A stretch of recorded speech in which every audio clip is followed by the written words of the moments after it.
2 jours après l'enterrement de Kevin Trompa, les obsèques de Leslie Hurlbeke ont eu lieu au crématorium de La Rochelle le 18 mars 2023. Morte à seulement 22 ans, le cadavre de la jeune femme a été retrouvé à la lisière d'un bois dans la commune de Virson en Charente-Maritime.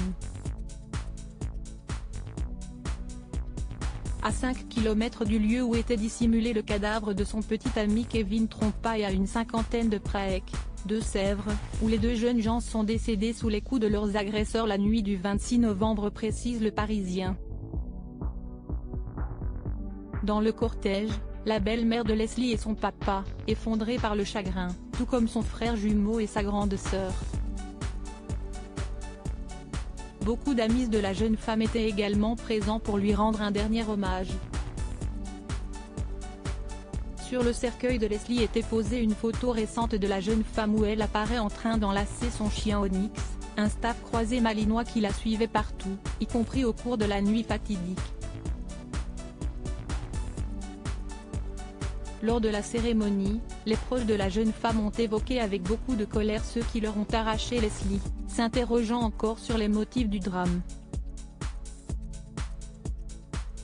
Les mobiles restent flous. Le mobile ou plutôt les mobiles qui ont provoqué les passages à l'acte des 3 suspects restent en effet assez flous.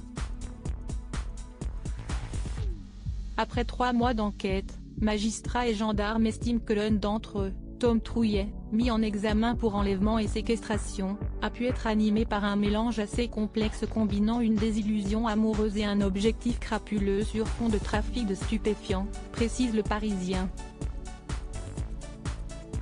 Dans cette affaire, Nathan Badji et Enzo Chala ont également été mis en examen pour assassinat, modification de l'état des lieux d'un crime et enlèvement et séquestration. Concernant la nuit du meurtre, les enquêteurs de la section de recherche de Poitiers estiment que Leslie Hurlbeke et Kevin Trompa ont très probablement subi l'assaut de leurs agresseurs à l'intérieur de la maison de Tom Trouillet, où ils étaient censés dormir cette nuit-là.